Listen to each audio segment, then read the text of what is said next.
हरियाणा विधानसभा चुनाव का काउंटडाउन शुरू हो गया। प्रदेश में जहां कांग्रेस पिछले 10 सालों के वनवास को खत्म करने के लिए अथक प्रयास में लगी है, तो वहीं दूसरी तरफ अभिनेत्री और भारतीय जनता पार्टी की सांसद कंगना रनौत के बयानों से पार्टी की मुश्किलें बढ़ रही हैं, जिसका खामियाजा आने वाले चुनाव में हो सकता है कि पार्टी को उठाना पड़े।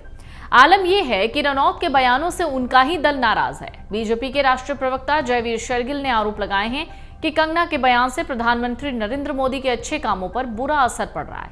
जरा सुनिए उन्होंने क्या कहा। Miss Kangana Ranaut's consistent rant, useless, baseless and illogical statements against the Sikh community, the farmer of Punjab, is doing a damage and is damaging all the good work. Having said that, there should not be any doubt that Prime Minister Narendra Modi's bond with Punjab, with the farmer of Punjab, with Punjabiyat, is an unbreakable bond, and that bond should not be judged or seen through the lens of irresponsible comments being made by one MP, Ms. Kangana Ranaut. Firstly, I am grateful to the Bharatiya Janata Party for distancing themselves from the comments of Ms. Kangana Ranaut. But as a Punjabi, I must say that Ms. Kangana Ranaut's consistent rant, useless, baseless and illogical statements against the Sikh community, the farmer of Punjab, is doing a damage and is damaging all the good work, the welfare oriented, the vikas oriented work being done, has been done by Prime Minister Narendra Modi for the welfare of Punjab, Punjabi and Punjabiyat.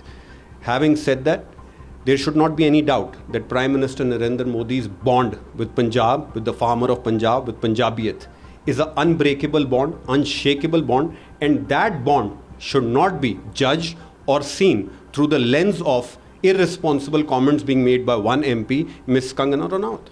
दरअसल कंगना रनौत ने कृषि कानूनों पर विवादित बयान दिया। कंगना ने मोदी सरकार से मांग की कि किसानों के हित में कृषि कानूनों को वापस लाया जाए, जिस पर बहुत बार पलटवार हुआ। विवाद बहुत बढ़ा तो नौबत आ गई कि कंगना के बयानों से बीजेपी ने पल्ला झाड़ लिया। बाद में सांसद ने भी बयान वापस ले लिया। बुधवार को कंगना रनौत को 3 कृषि कानूनों को लेकर दिए गए बयान को वापस ले लिया गया और खुद जाहिर भी किया उन्होंने इस पूरी बात को। उन्होंने कहा, मीडिया के सवालों के जवाब में मैंने कहा था कि तीनों कृषि कानून वापस लाए जाने चाहिए और किसानों को इस बारे में प्रधानमंत्री जी से निवेदन करना चाहिए। मेरे इस बात से बहुत सारे लोग नाराज हैं।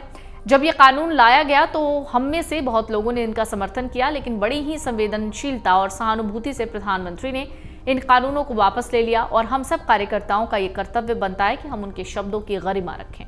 उन्होंने कहा, मुझे अब ये बात भी ध्यान रखनी होगी कि मैं एक कलाकार नहीं हूं और भारतीय जनता पार्टी की कार्यकर्ता हूं। मेरे विचार अपने नहीं होने चाहिए, वो पार्टी का रुख होना चाहिए। यदि मैंने अपने शब्दों और सोच से किसी को निराश किया है तो मुझे खेद है। मैं अपने शब्दों को वापस लेती हूँ। पहले उन्होंने कहा था कि किसानों को खुद इन कानूनों की मांग करनी चाहिए। इस तरह का ये कोई पहला मौका नहीं जब सांसद कंगना रनौत के बयान से पार्टी ने असहज महसूस किया। बीते 1 महीने में ऐसा दूसरी बार हुआ है। पिछली बार कंगना रनौत ने कृषि कानूनों के खिलाफ चले आंदोलन को भारत में बांग्लादेश की तरफ सत्ता परिवर्तन की साजिश करार दिया। आंदोलन के दौरान रेप और हत्या के आरोप लगे। उनके इस बयान से बीजेपी ने सिर्फ कंगना के बयान से किनारा किया, बल्कि उन्हें आगे से सोच समझकर बयान देने की नसीहत दे दी है। अगर आप ये वीडियो YouTube पर देख रहे हैं तो हमारे चैनल को सब्सक्राइब करें और बेल आइकन को दबाना ना भूलें। अगर आप Facebook पर ये वीडियो देख रहे हैं तो हमारे पेज को लाइक करें।